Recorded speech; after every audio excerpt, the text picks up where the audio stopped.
Welcome back, Inebri-arts. This is Andy, the Inebri-art podcast, and today joining me from France is Wax Tailor. Welcome to the show, man.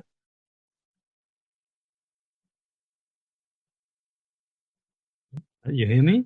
Oh, you still there? Okay. Oh, okay. I'm sorry. It looks like for a moment I had no more sound, but yeah. That's all right. That happens, especially when we're doing kind of these long distance things. But welcome to the show.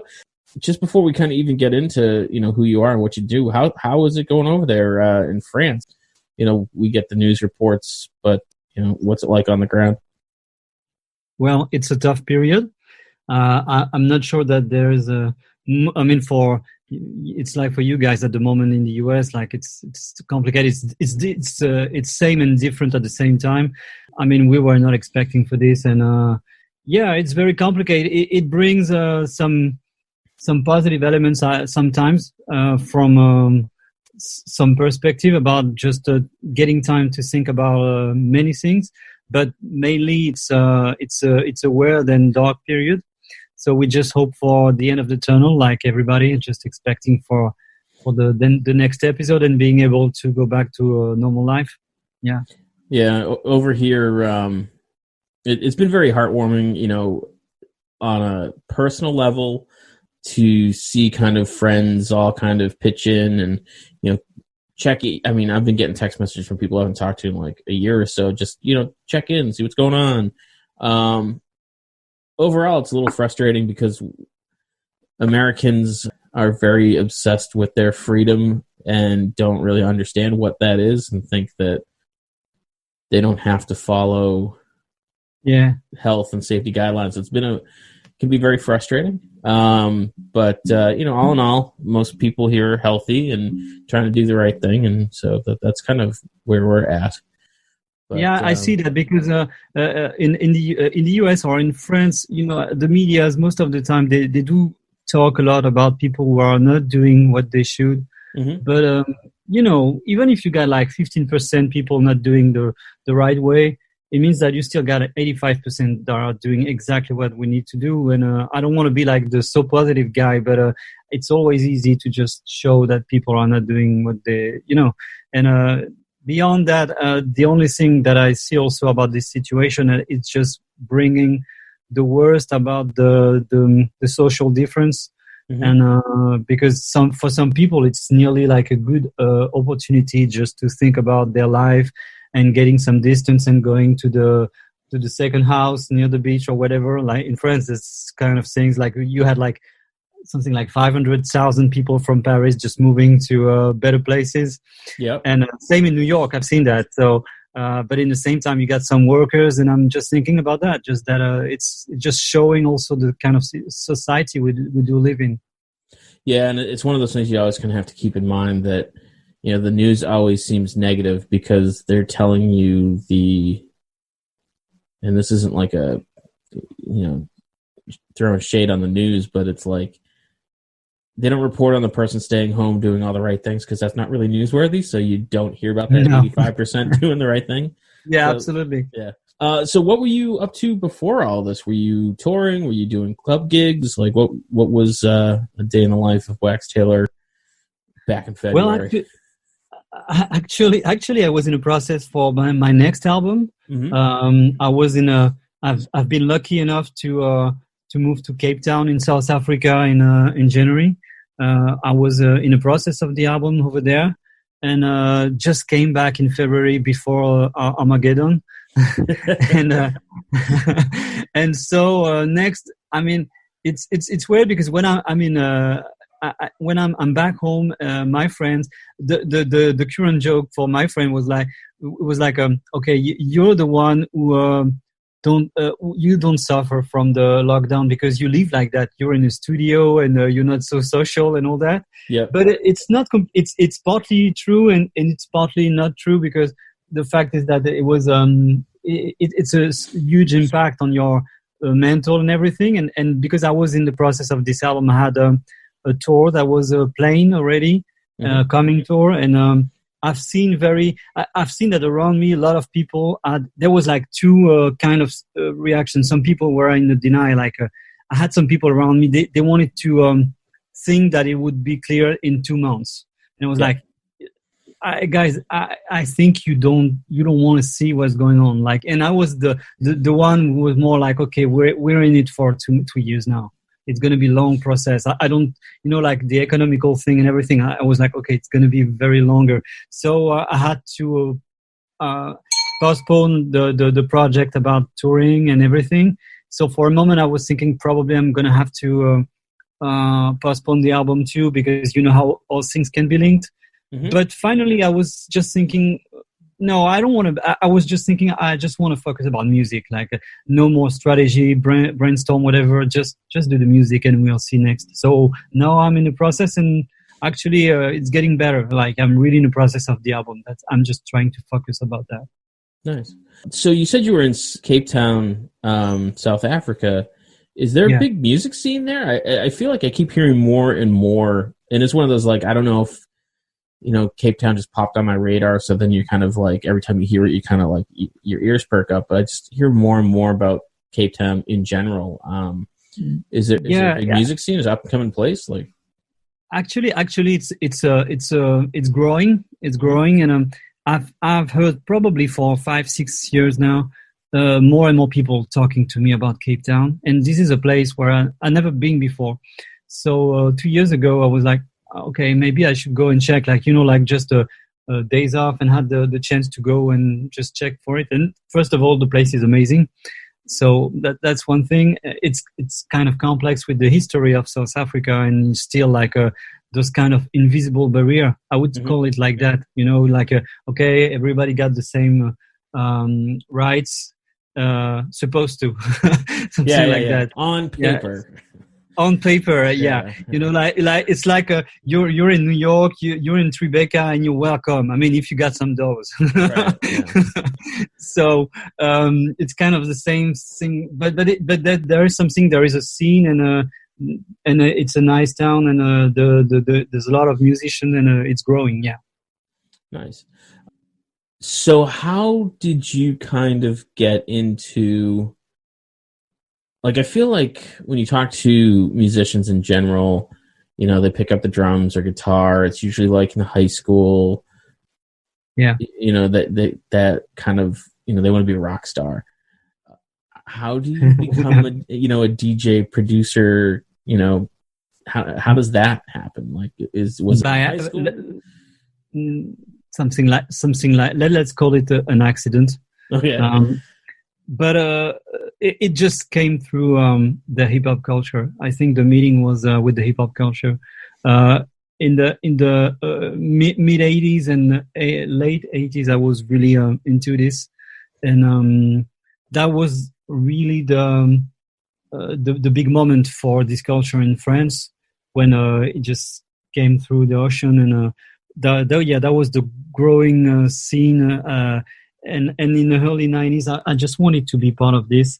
And I think when you were part of this hip-hop culture, for this period, it was not so much about thinking, I want to be a musician, I just wanted to be part of it. Mm-hmm. So I've tried everything around, like dancing, graffiti, and I was really awful on everything. So I just came to the music. I can't even explain how it came, and but finally I've realized, because I was writing for a moment. I was an MC at first, and I mean, probably I've done it first because I had no opportunity to have everything like a sampler and everything. But as soon as I have been able to buy a sampler and a few gear for making music, I've just focused about that, and it just came like that. But then you said, like, it's funny because you said, like, when you're at high school you want to be a rock star. Yeah, I've had this period too, like around 20, like it was not rock star, it was more like a rap superstar. Yeah. It's the same process. I was sure that I would be the best in France or whatever, and then you realize that it's probably going to be more complicated than you were expecting, and 10 years after you realize that you were stupid. Yeah, well, that's just maturity telling you, Yeah. But I think that that blind, I don't know if it's blind faith or immaturity, that those early. I mean, it's important. For me, it's important. Like, like when, like sometimes when people say like, oh, this young fella is 18, he's arrogant. And I say, of course he's arrogant and is right to be arrogant. Like, Right. I think like 18 years old musician, 20 years old musician, they need to be arrogant because that's why they're fresh or most of the time. Like if you're just, you don't have to excuse yourself like saying like, I'm so sorry, I know it's not so good what I'm doing. No, you need to think that you're going to kill everything. I think it's especially in the hip hop culture, it's part of it. Yeah, and I feel like hip hop and rock always try to kind of be on the edge, and you can't be edgy and apologetic. No, exactly. Yeah. So is hip hop like really big in France, or is it kind of an underground thing? Unfortunately, I've never been to France, but actually, France is the second market in the world for hip hop. Really? Yeah, and there is a big reason for that. In the mid 90s, 94 actually, we had like a cultural minister, and he decided to do a law to protect the French expression. It was kind of an awful law actually. But the good thing is that at this period, the radio, they because of the law, they had to put on air like 50% of French music. And at this period, there were, when I say French music, I mean talking French, not like only like for me, like what I'm doing at the moment. I'm not into this. Like I can be count as a French artist because everything I'm doing is the expression is English, so it's not into this law. But because of this, they needed to find some music to program, and there were not so many French singers at this period in the early 90s. Most of them, they were doing like English expression or whatever. Yeah. So the main tunnel they had for that was the French rap. So one of the radio at this period was Skyrock. It's funny because it's the biggest hip hop station, and the name is Skyrock. But they decided to switch to this kind of music, and it just went really, really big, really big. And when at this period, it was really huge, like 96, 97, 98 was any French rap release was like gold, platinum, whatever. It was huge, insane. And then it was still there, like it was a big thing and it was mainstream. But for 4-5 years now, there is like a second golden age about that. Yeah. With the youngest, like the trap music. And it's maybe even bigger than in the 90s. Like it's a nonsense. Like we've never had anything like that at the moment. Like, like it's like a joke. You got some new bands, new rap artists, you never heard about them when you're 40 like me. Probably if you're 15, you know about those guys. But yep. I feel like it's always like 3 letters. Like I feel like all their names are 3 letters, and you hear about those guys and you feel like, oh, it must be new. I've never heard about that. And you go on Spotify and you realize that they got like 20 million views or something like that. And you feel like, oh shit, I'm old. Yeah. I'm glad you say that, because I go through that all the time. Where like I think it was Billie Eilish I found out about, and I'm like, oh, check out her music, and I'm like, oh, that's not bad. And then like a week later, she's on Saturday Night Live, and yeah, she's just like this huge act. I'm like, I've never heard of this person before. Yeah, and especially in the rap scene at the moment in France, but of course same in the US. Sometimes. I just discovered some artist and I feel like, wow, I really thought it was underground, and you check for something and you feel like, okay, 100 million views. Okay. I'm lost. Do you think that? Because I find that happens all the time, and I just don't, especially here in the US, I feel like radio is, it's still around, but it's becoming more centralized, where local radio is kind of going away and it's more syndicated radio shows. And I hate when like they have like the classic rock stations and you're like, this is the stuff from when I was in high school. Classic rock is like the Beatles. But I feel like there's less and less new music on the radio. Is that something that you guys are experiencing in France, or? It's I could say yes. I don't. I'm not sure that I can answer. Just for one reason is that I'm listening less and less the radios. Yeah. Just because I realized that even the station I was listening a few years ago, I don't listen to it so much. And but you're probably right. That's what I mean. Like you're probably right, because a few times I'm listening to the radio, I got the same feeling. But I don't listen it so much, so I'm not sure. Yeah, I just feel like the younger generation gets their music in completely different ways. Oh yeah, definitely. I mean, I'm 200% sure that they really don't care about radios. Yeah. How do you get your music out there? Do you rely on like YouTube?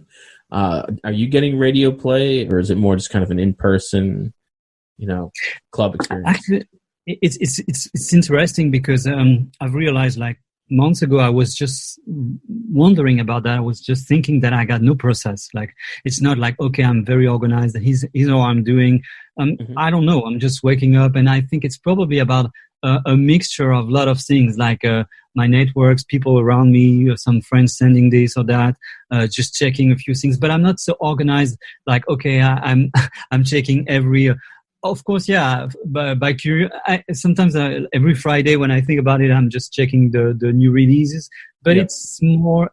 It's awful to say that, but I don't. It's very rare that I feel like, wow, I'm impressed, or this is a new and very interesting thing. Most of the time, it's more like a curiosity about. Just thinking how low we can go. I mean, sometimes you get some great things, but that's another problem for me about the streaming platforms, because the process is great. Like the idea of getting all the music you want is great, but it's like going to the library with nobody to explain you or help you. And I've realized I've read some numbers a few months ago. I couldn't give you the right numbers, but it was something like 80% of the music listened on Spotify is done on something like 1,000 tracks. So maybe even worse, And you just think that, okay, you got millions and millions of tracks, and everybody's listening to the same thing. So it's kind of depressing, because you feel like you've never had such an opportunity to listen to. If I was 15 in 2020, I wouldn't sleep anymore. Yeah, I mean that's a really valid point, because I mean, we're roughly the same age. When we were younger, the TV shows here in the U.S. would have these enormous audiences because all there was regular TV. But now with cable and Netflix and Hulu and Spotify, I mean, there's so much content that if you get like 100,000 people, that's a huge audience. And also about when you mentioned this thing about the different periods, this thing when you're turning older, and you get Let's this say kind experienced. I don't like the word older. Let's just say we're experienced. But like some friends of mine, they're like, okay, I hear them talking and I feel like, oh, come on, don't you realize that you talk like your father was doing it, and don't do that. And I just, what I mean about that is that, I will never say like, we were better for this or that. I just think it's different. And one thing that is really clear for me is that when I was 15, 18, something like that, the relation with the music was way different. I mean that I think a kid of the same age right now, he knows probably a lot, if he's into the music, for sure. He knows probably a lot more than I did at the same age, like much more references and everything. But the relation with the music is different. Like when I was 14 and buying Fear of a Black Planet from Public Enemy, I could tell you everything about who was the assistant engineer, who was doing this, who was doing that. I was like, because I had not so much, and the link with the music was like, okay, there is a new release. I got to catch the train on Wednesday and go to this shop and you know, the process was like very romantic. Like everything around the music was like such an adventure. Like I need to get this music. So and now the thing is that you get, and I don't say it's better, it's just different. Like it's not worse, better, it's just different. It's probably very, very exciting, but I realize that even for me now, I'm doing exactly what I hated 20 years ago. I remember when we were talking about A&R in big record companies, you know, when they were listening very quickly to albums, and you were like, oh, those guys, they don't like the music because they switch. Right. And that's exactly what you do on Friday when you check the new release. I mean, most of the people, we just check very quickly because that's how we live right now. So it's just different. Yeah, I love that you said that. I feel it's probably one of my biggest pet peeves when, you know, my generation talks about millennials, or they call them I think they call my kids Generation Z or whatever. You know, it's the same things they said about us. You know, yeah, absolutely. You know, Generation X, we were the slackers, and it's like we worked just as hard as everybody else. We were just damn kids. And I remember I was listening to a podcast, and they read this quote about this older guy talking about the younger generation, about how they're lazy, how they don't get it, how his generation was so much better, and like exactly the same thing that, you know, they say about millennials and they said about us, and it was Socrates. And it's like, nothing changes. You know, the older generation always thinks the younger generation is lazy. And so I just think it's one of those, like, they're just younger. They're just kids. They're doing the same things that we did. It's just different. Yeah, but the only thing that you can say, from my point of view, when we got those kind of discussion about, like, I just think that we can, the one thing that we can talk about is not the generation itself, but the society where this generation live in. Mm-hmm. I mean that I grew up in the 80s, 90s, mm-hmm. and we were already considering that our parents had maybe a better generation, because they were the boomers just coming after the war, and everything was positive. Like, they had this vibe. Of course, like, there was a lot, especially in the US, there was a lot to win about the social rights and everything. But mainly, there was something growing and something positive, like expecting that it's going to be better and better and better. And our generation, I think it was already like coming with unemployment and the beginning of this movement.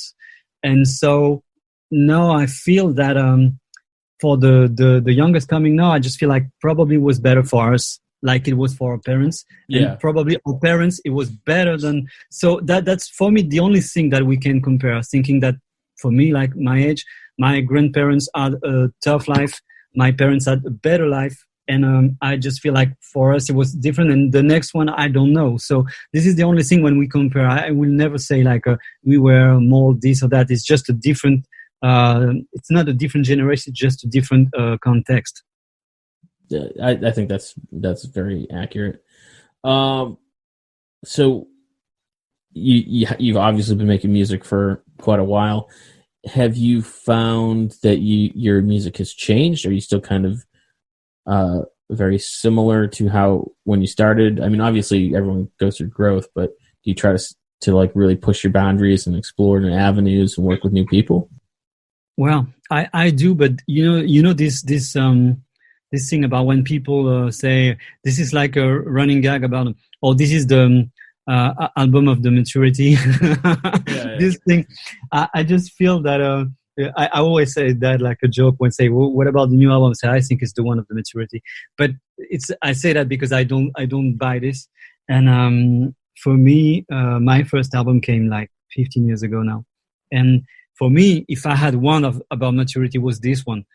Doesn't mean that next it was not good or whatever, but I had like 10 years before just searching. Like 20 to 30 for me was really about searching, just copying a lot of things that I was listening to and just trying to find how to define myself with the music. And I think when I released my first album, I was 30 and it was late. And actually was the right moment for me, like the moment I was free. I was free because like what we said earlier, I was not expecting to be a rock star anymore. I was not expecting even to live with the music, whatever. I just wanted to leave something behind me that was really me and what I had in my mind, in my soul. And from this point next, from album to album, I've just tried to open doors. And to be honest with you, I just try to make different things on every album. But if I watch back, it's not so different.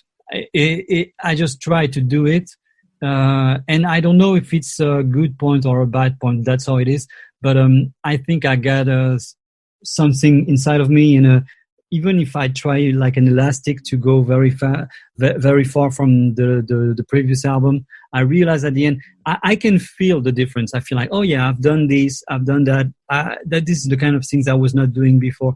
But it's kind of cosmetic. It's not like a huge change from an album. Like, oh wow, I've made a complete change about the music. At the end, I think it's I'm more this kind of musician, like with something like a stamp on the music. Like you like it, probably you'll follow me for long. And if you don't like it so much, probably you'll feel like, okay, I got a few tracks because I'm not so much into it. Or maybe I can completely hear the thing about like he's doing quite the same thing all the time.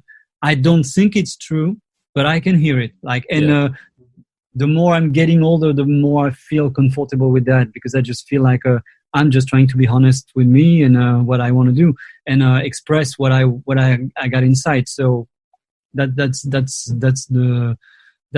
what I'm doing. Yeah. Well, it's always funny. There's that fine line between,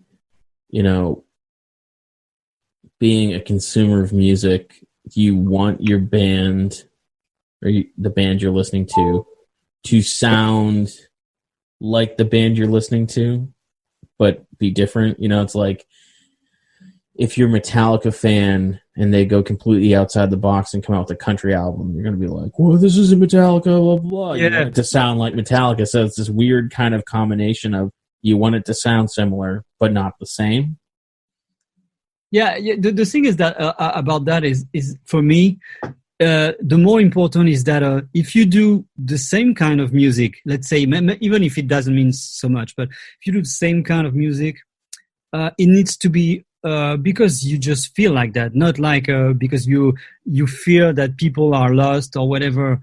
I'm really not afraid about that. Like I've never felt like, oh, I need to make sure that I keep like my the people who follow me or whatever. I just feel like I just offer you something. I'm not here to. It's like for the live show. I remember like a few years ago, I've made an album that was a concept album with a story and everything. Yeah. And for me, it was very important to bring the live show at the same level. Like, and it was a bit different than what I was doing usually. It was more like like theater.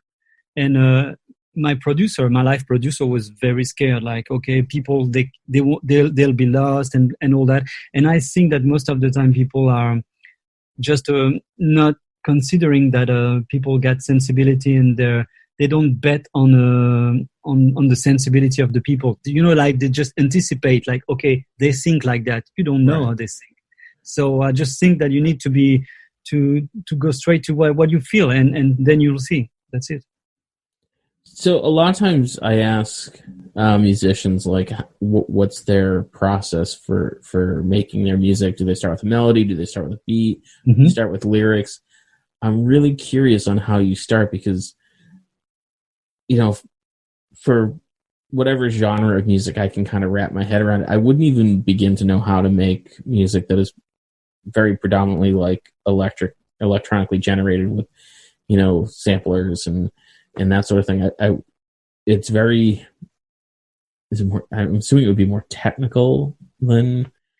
For me, there is not one rule. Like it's not like it's always like that. But the one thing that I got that I can put in in comparison to every track is that I need what we call, I don't know if it's a hook, a gimmick, or something like that. It can be I'm searching, I'm building my own instruments with some samples. Most of the people, when we talk about sampling music, for a lot of people, it's like using loops or using a melody or something. For me, most of the time, it's chopping some sounds and just rebuilding some melodies. And it's like, if I had a comparison to make, I would say, like, you're in front of a keyboard, and if you got a piano, a Fender Rhodes, or an organ, you won't play the same way. So it's a lot about that. Like, I need a sound, and when I got a sound, I'm searching for something, and sometimes I just got something like a gimmick, a very short thing, and it's just like the moment I feel I got this thing, I can build everything around, and it can even be something else. Like, I remember a long time ago, I was digging for some dialogues on a movie, and I was just watching a movie, and at one point there was a phrase, and I was completely locked on the phrase, like, wow, because for me it was music, like the rhythm of the words, and I just needed to stop it, just wreck the phrase and put it on my software and be like, okay, just playing with that, like the music, just everything just came around. And for me, it's funny because it was an old movie from the 50s, and no link with absolutely no link with that, but I could hear some bossa nova. So I've just searched for bossa nova sounds and trying to make a bossa nova track. And I don't know, sometimes it's just about what you got in mind, like inspiration. But I always need this, like, sometimes I got a melody, something, and I'm building from craft, like with just MIDI notes, and then find for some good arrangement and sounds. But most of the time, I come first with the sound. Yeah. It's funny. You just made me think of something. Back, I'd say in my late high school, early college years, I was very much into kind of like industrial music out of Chicago, like Ministry and KMFDM and My Life with the Thrill Kill Cult, and they were always taking samples out of old movies, and maybe not even that old movies. Just little phrases that they would work into their music. And there was one that I had stumbled across at that time that I kind of just forgot about till just about now, that I always thought, I'm like, oh, this kind of fits that whole vibe for that music. And I don't know why I know this, but it was in the very first episode of the Monkees TV show. Did you guys ever get that? Yeah. And it's like kind of towards the end. And if I remember right, the Monkees were trying to like play somewhere, and it was kind of stuffy, and they didn't want this, rock band playing there. And then at the end, they're playing, and everyone's dancing, and this old guy is like, kind of getting into the music, and he's like, I'm in terrible pain, but I think I like it. And I'm like, oh my God, that's a great sample that should be in like a, Yeah. Sometimes you can hear it. It's like putting the words out of the context, and just you get the vision about it. Like, okay, this needs to be on something else, and just try to build around that. Yeah. Do you ever kind of be out about your day or whatever, and hear something mechanical running, or just kind of the ambient noises around you that kind of is rhythmic, and that you kind of like pick up on that and gives you ideas? It happens. It can happen, and for a period, it's not about periods. Like, I remember, like something like 7-8 years ago, I was really obsessed with that. Like, trying to, I had like a small a portable rack with a microphone and everything, and I just tried to bring it with me with a bag all the time, and for my third album, actually, I've made a lot of recording outside, like some moods, because I knew that I wanted to have like a kind of urban mood all around the album. So I just went to I went to New York, and I had the chance to travel at this period, so it was very interesting to capture the sound of different towns and see, like everything around. Like, at this period, I went to India. When you arrive in New Delhi, it's such another world about the sounds and the noise and everything. So it's always very interesting. And sometimes I still get it like even like very different. But like you said, it can also be like just a mixture of different sounds that you hear around you, and you feel like this is musical. But Then I've tried to put it on the side because it's kind of obsessional at one point, and you just need to enjoy what you're doing, not being obsessed about that. Yeah. People trying to talk to you like, shh, I'm listening to the dishwasher. Yeah, exactly. Especially for the people around you. If someone was interested in getting into kind of, making music like you and sampling, and again, I'm going to throw it back to like the rock band. It's easy. Like, hey, you want to go out and be in a rock band, pick up a guitar, pick up a drum kit. Like, what is the beginner thing that like every DJ or person who's going to make electronic music? What's the one device that they need? It's never been. I think. I mean, it's never been so easy. It's never been so easy. Like you need a. It's not even because that's another question that I've heard for years and years, like about what, for example, like what would you recommend? How would you process? And I just feel like it's not the right question because I've seen during years and years, like so many producers, whatever you call them, beat makers, composers, whatever, and using very different tools, very different whatever.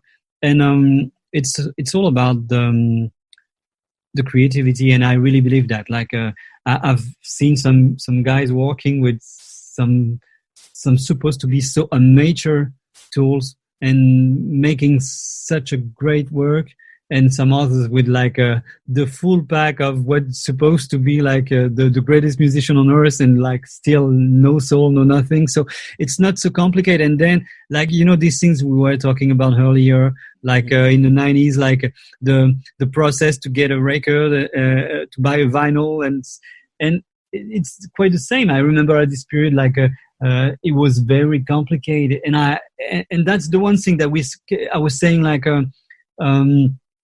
there is no better, like when we talk about like the music, and as a listener, it's not better in the 90s or now, but for a musician arriving now, it's way, way, way better.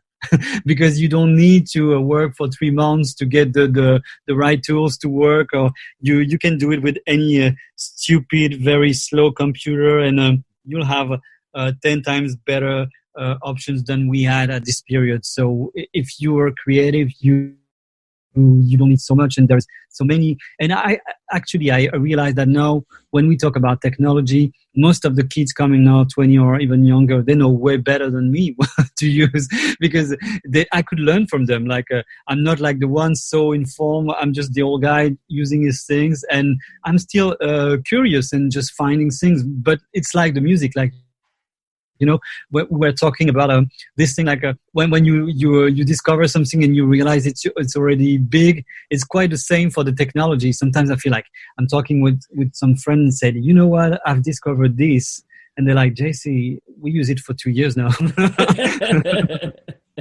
Yeah. So, and I'm not, and again, I'm laughing about that because I could say, oh, it's a drama, I'm lost, but I don't care. We know that it's nothing. It's just it's not about that. It's just about being creative, and it's always good to be curious and find and still connected with what's happening. But it's more about making sure that you get the right tools to do your thing and you sing first. Yeah.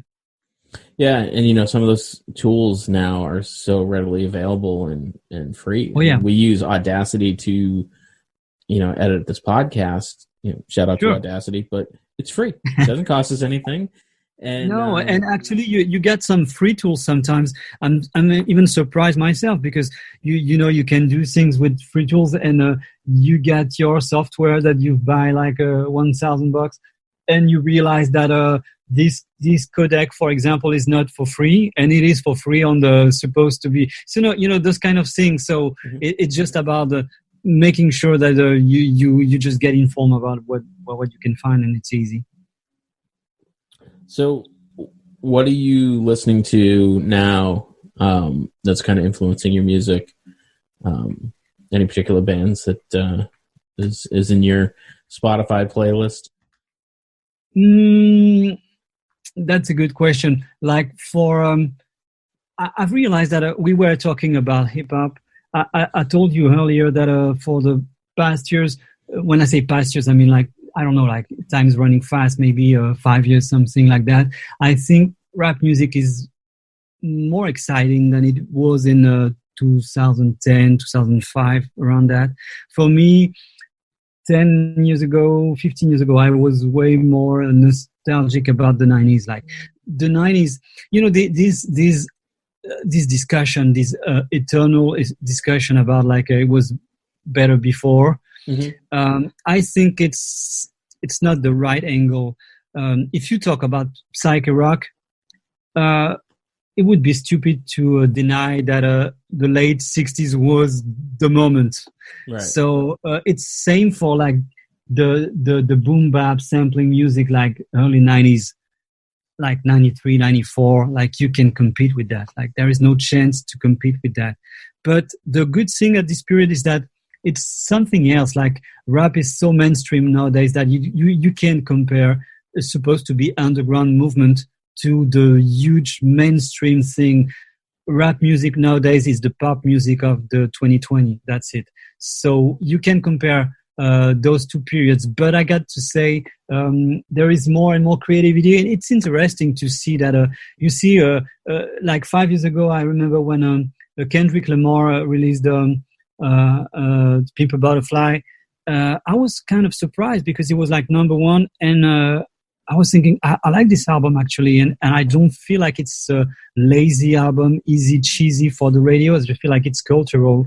There is a lot of references. I can feel where it comes from. I can feel the backbone of this music. And there's a lot of cats I could name like that, like new artists, youngers, and I feel like they're doing a great job. I mean, I've just wrecked a track with D-Smoke. I just feel like I really like what he's doing. I like a lot of new artists like that, and except that this year I was wondering, like this week, what was my preferred album for 2020 from now. I think it's Alexandra Savior. I really like this album. I think I don't remember the name of the producer, but I know it's on Danger Mouse label, and that's a great album. Yeah. You're just you're talking about kind of then and now, and it was just making me think about like I can't speak for France, but I was in the school in the 80s and 90s, and at that time, you listen to metal or you listen to rap or Absolutely. You listen to Grateful Dead, and I feel like nowadays, especially me personally, I feel like, and I don't know if it's maturity or just getting old or what, but now I'm like, listen to what you want, whatever you like. It doesn't matter. But I feel like that kind of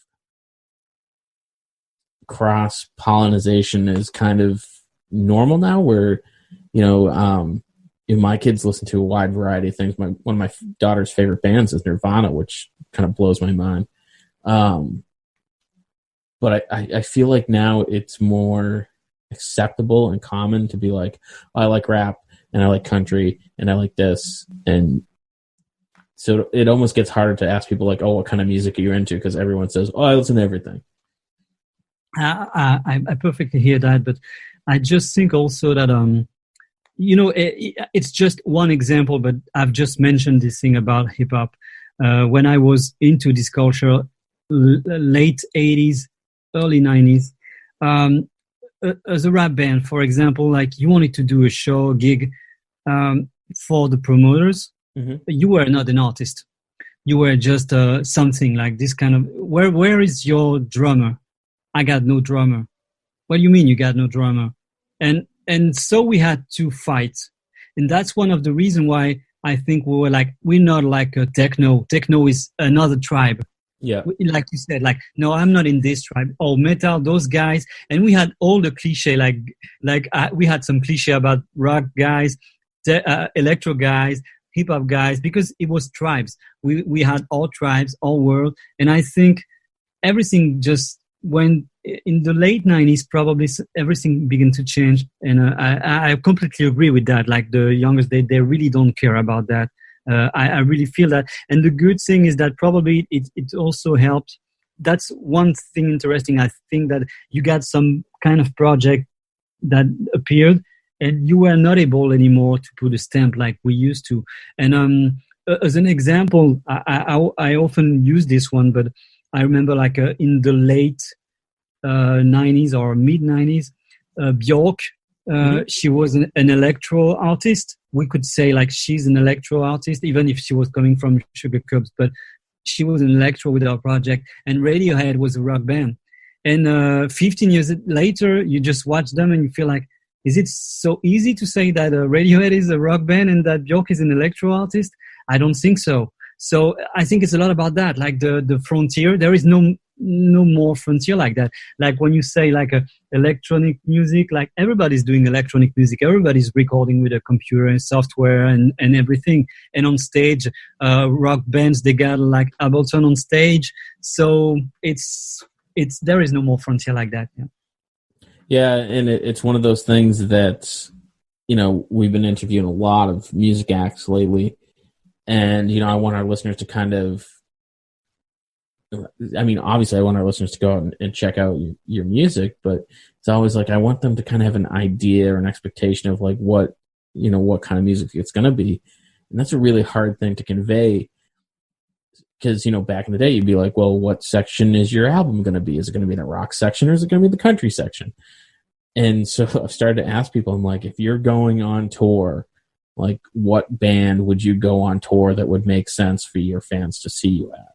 And that's kind of like the best thing I could come up with as trying to not give a genre, but kind of give like a vibe or a feel to kind of like what your music is like. And who would you go on tour with that, our listeners might know that would kind of make sense? Yeah. And it's even not easy because, you see, for me, for example, like, from, if you check from Europe and US and Europe and the kind of crowd you got and people what they're listening to, it's not exactly the same. So it's interesting too. Like I got some tracks with I got my hip hop backbones, and I do tracks with some MCs, some tracks instrumental, some tracks with some singers, and mostly in the US. For example, when I'm touring, I can feel that people are more into the instrumental thing, like the more vibey and those kind of things, and they're not so much into the rap tracks. And in France, in Germany, or they are much more into the rap tracks, and it's like different tribes, but still open anyway. So I was also checking you out on YouTube, and you have some very cool videos on there. Thank you. Is that when you're writing the music, do you have visuals in your head that you try to later turn into a video? Like how much is the video part of the process, or is that kind of like song comes out and then we worry about the video later? Actually, it's interesting because I was telling you about like the gimmick, the hook, or whatever, the first thing I'm writing. And for me, the moment I know it's strong enough, it's when I got some visions about it. Like I really need to have some visions. Like and then I just developed the track, and most of the time I got a lot of visions about the track. And as an example, I can have like one track and just go and work with the director and tell him a full story about what I got in my mind about it. Feel like, okay, here's what I got in mind. And sometimes we can just go with that. Like, okay, let's develop what you got in mind. And sometimes, and more, I talk with some directors and I just say, here's what I got in mind. Or maybe sometimes I even say like, do you want to know? Because if you don't want to know, I don't tell you. Because it's also very interesting to open the door to someone else imagination and what is his vision about the music. So everything is possible. It depends on the music video we're doing.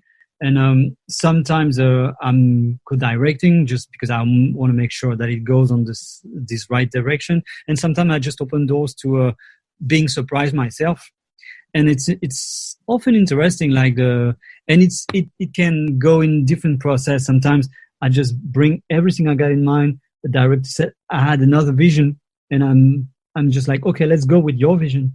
And in the middle of it, I just had some comments, and he said, "Oh, it's interesting. Let's add this." So it's just about a mixture of all those things, and an exchange about that. Yeah, that's very cool. So, I mean, the important thing again is to spread your music. So, where can our listeners go to check you out? Websites. Obviously, I said you have a YouTube channel; they can check that out. Yeah, absolutely. I mean, the good thing nowadays that it's easy because like everybody, I'm on all the streaming platforms, so just go and check for what's your preferred platform, and yeah, on the social networks on Wax Tailor, sure, and I'm just around. And they should expand their listening more than just those 1,000 songs. Yeah, that would be great. But so it's one of those weird things. It's like I feel like I stumble across new music now. It's almost like an effort to go out and find new music. Do you said on Fridays you look up new releases? Mm-hmm. I don't use Spotify much, so that's just an option. You can just go and check out whoever's got new stuff up. Yeah, I mean, like I said, it's funny because you said like it's like an effort now, and you mentioned also this thing about like getting. Let's use your word, like being more experienced. Yes. Meaning that you're more than 40. and I think that of course you can't have the same vision about the music, and it's more and more complicated to be excited. And sometimes I hear some people saying, I'm still as excited as I was when I was 20. And to be honest with you, I just feel like I'm not sure I trust you when I don't believe you. Or if it's true, it's weird. Because, I mean, you can be the same once you've listened to music for 25 years and had so much behind you. It's different. It got to be different. Like I'm a huge, big hip hop fans, and I had like tons of albums in the 90s that I was a huge fan. And when I watch back, let's be honest, like how many of those albums I still listen and consider as classic album? Not so much. Yeah, I'm kind of nostalgic when I check them because I feel, oh yeah, I remember that 92, that was great.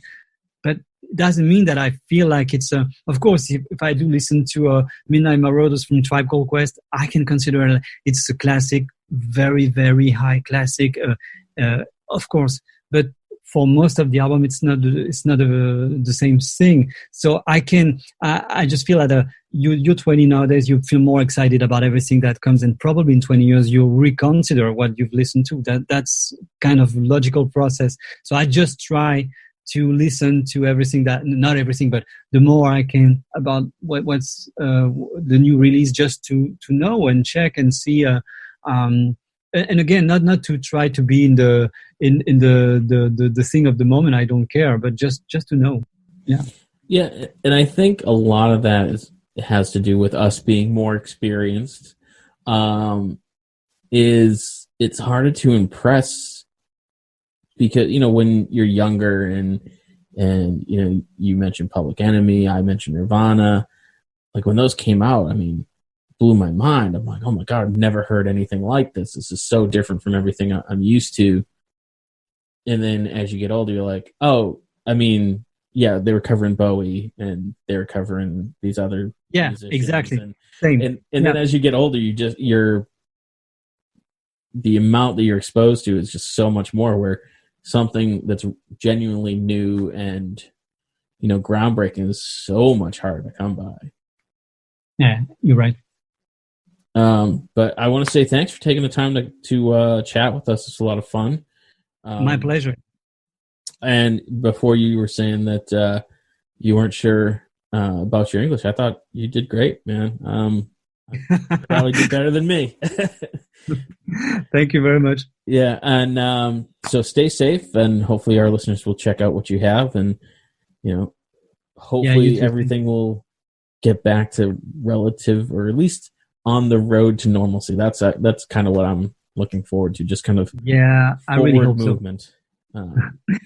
Sure. So thanks again, and that's pretty much it, man. Thanks, man. Have a good day. Yeah, you too. And thanks for checking out the show today, listeners. If you enjoyed the content today, you can go over to patreon.com/Inebri-art to support the show. You can join over there for just a few dollars a month and help us provide this fun content that you just checked out. You can also email us at Inebri-art.com with your questions, complaints, and concerns, or you can find us on all social medias at Inebri-art or at Inebri-art6 on Instagram. And also don't forget to check out our other shows, Bar Talk Podcast, Old Colony Cast, Inebri-art, and all the other shows on the Inebri-art Network, which you can find at Inebri-art.com. So thanks again for listening.